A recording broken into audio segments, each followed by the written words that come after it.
no Sledging Award. This goes to one and only Michael Hussey. I remember having one little interaction with you. We were playing a one-day game at Nagpur, and so I was batting at the non-strikers, and you'd bowled this ball, and you were walking back to your mark, and you just gave me a little hip and shoulder as you walked past me, and I said, and I was just about to go, "Oh, Bhajji!" Gilchrist. We could not find our opening batsman for the World Cup final. Oh, really? We're searching everywhere. We went to the nets. We went down into the where they had some food, could not find Adam Gilchrist, and we had to literally start the game in like 5 minutes. So there's a gym right at the back of the dressing rooms there. Huh? Someone stuck their head in it, and there was Adam Gilchrist. Sound asleep 5 minutes before the World Cup.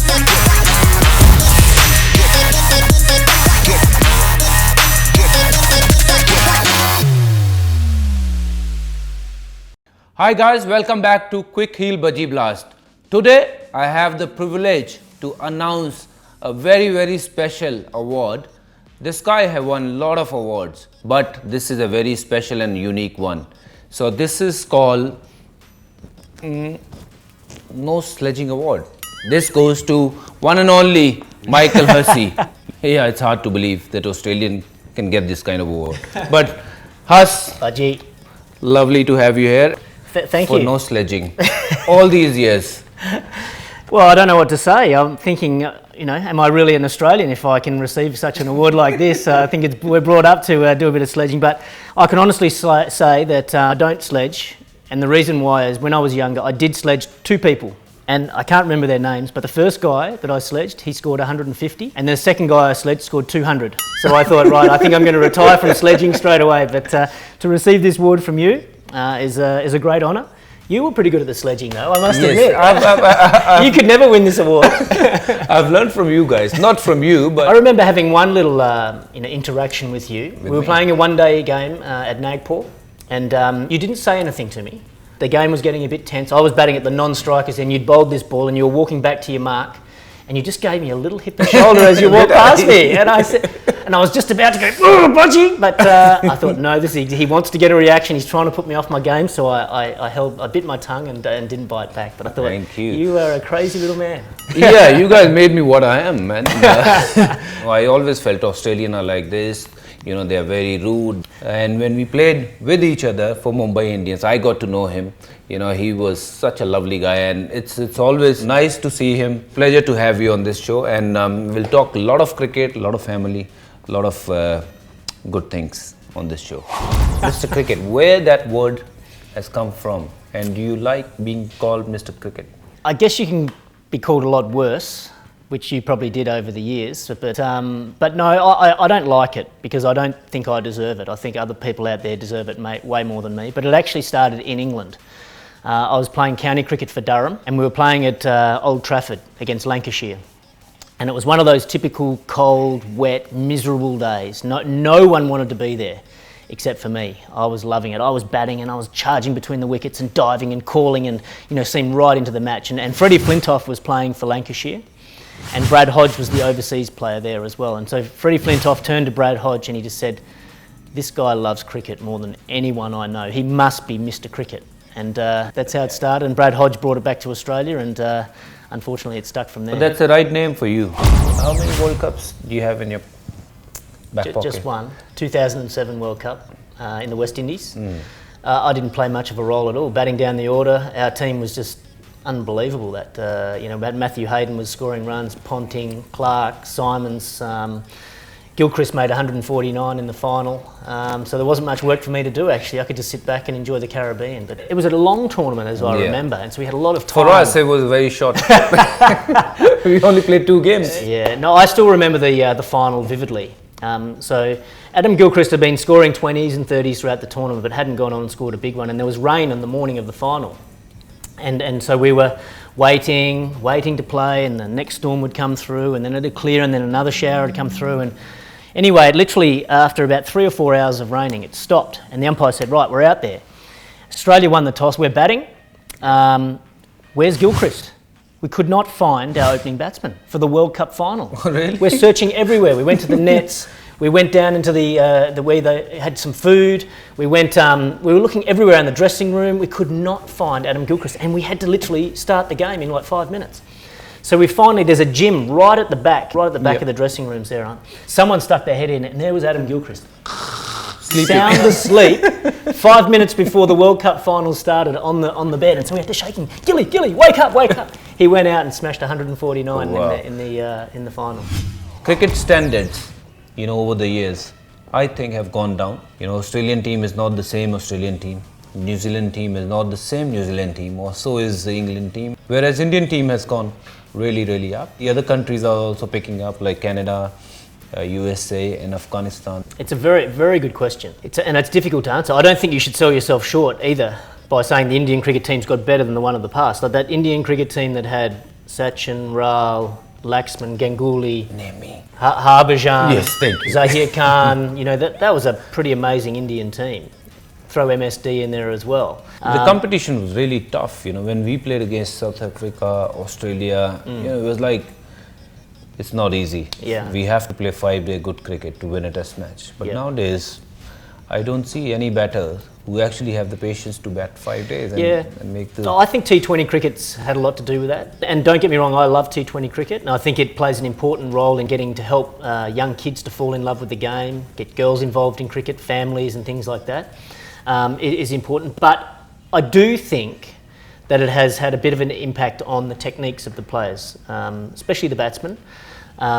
So you're not learning to bat long innings now and build an innings, play defensively and keep the good ball out. It's about hit the ball and score quickly. And so I do think the techniques probably have gone down a little bit. Yeah.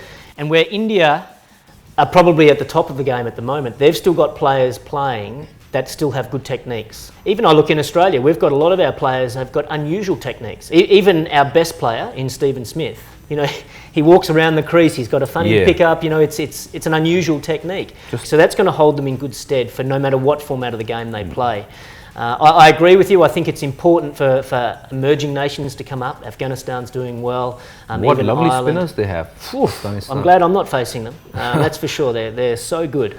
But I also think it's important that the ICC continues to pay attention to the other established nations. We can't afford Sri Lanka or South Africa, West Indies to drop down too far. Yes, it's important to invest in these new countries, but we still need these other countries, the fledgling countries, to remain strong for world cricket. Since you have retired from international cricket and IPL and all sort of cricket, do you miss playing? No, I don't miss playing at all, no. I don't miss... I was someone that was always very intense, put a lot of pressure on myself, stressed a lot, got that really nervous, sick feeling in my stomach before every game. So I don't miss all that stress and that pressure. What I do miss is the camaraderie in the dressing room afterwards. When you've won a test match, you've worked so hard for 5 days, and you can just sit back in the dressing room and relax and enjoy each other's company, have a few laughs, let the true personalities of the players come out. That's what I love the most about playing the game, and that's what I miss.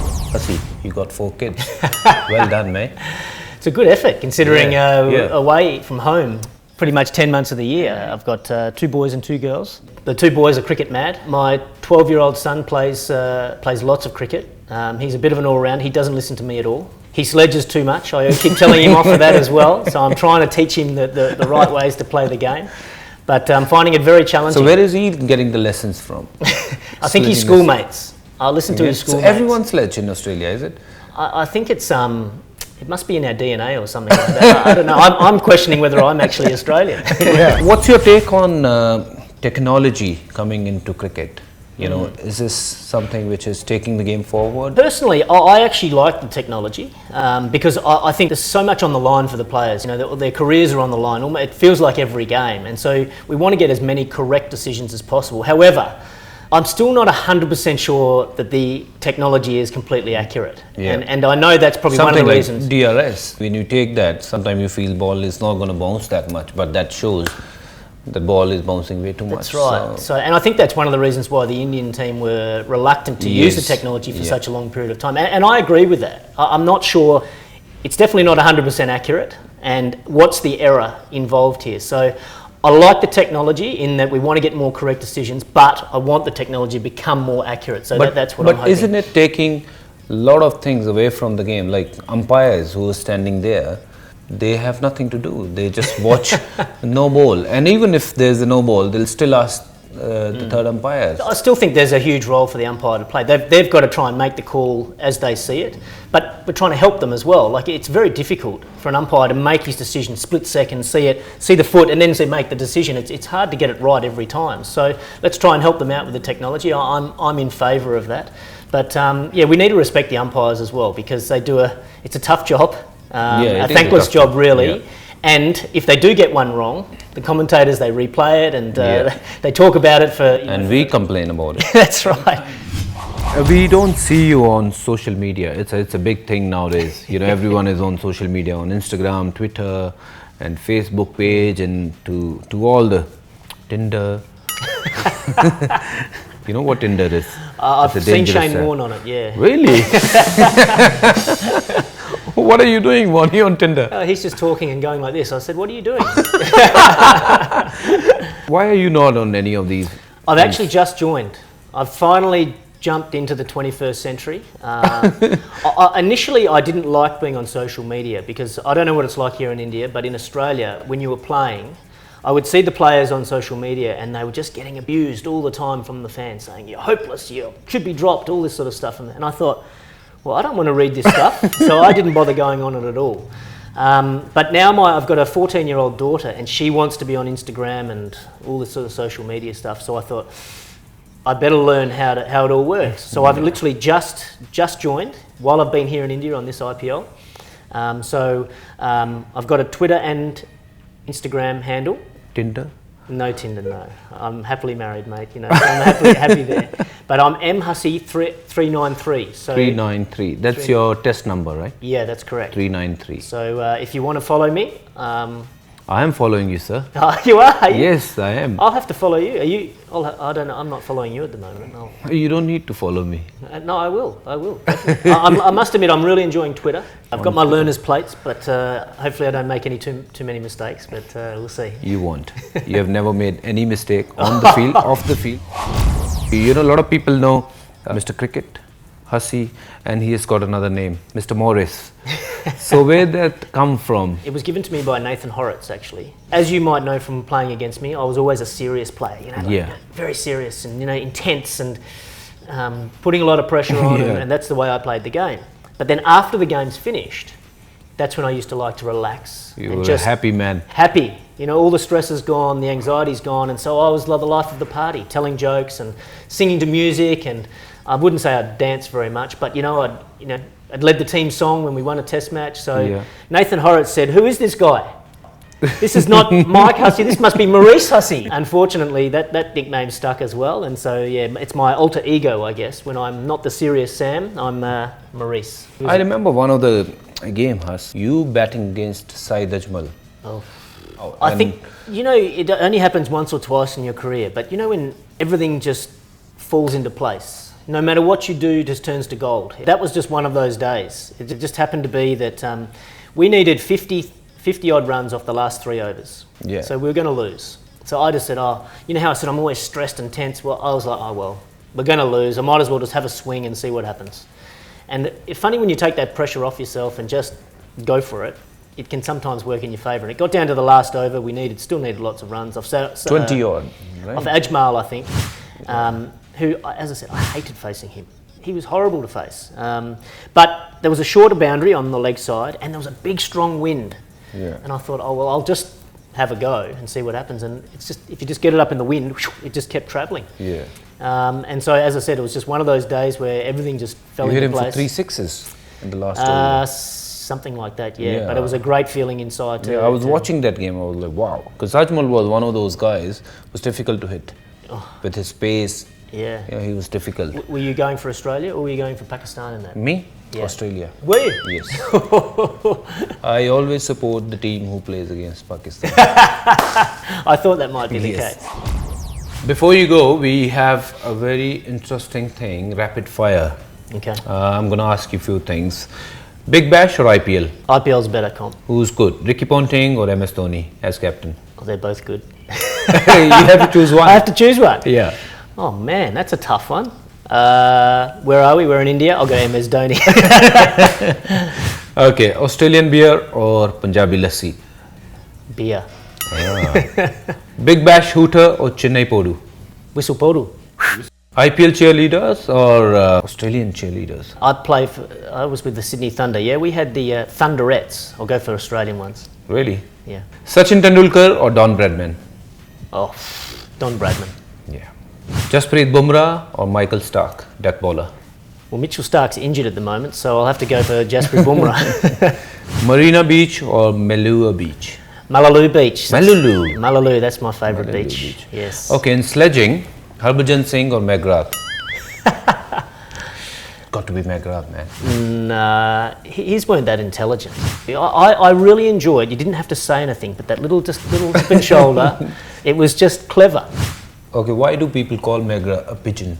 Pigeon? Yeah. Because he's got these long skinny legs that look like pigeon's legs. And they think there's some poor pigeon that's flying around out there and he can't land because Glenn has stolen his legs.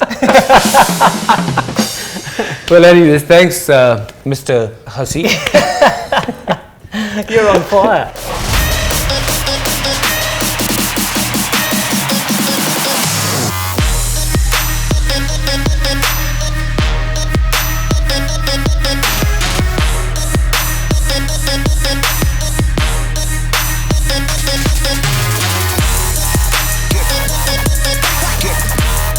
All the Rajini fans, don't miss the chance. Lungi dance, lungi dance, lungi dance, lungi dance, lungi dance, lungi dance, lungi dance. Say, lungi dance, lungi dance, lungi dance, lungi dance, lungi dance.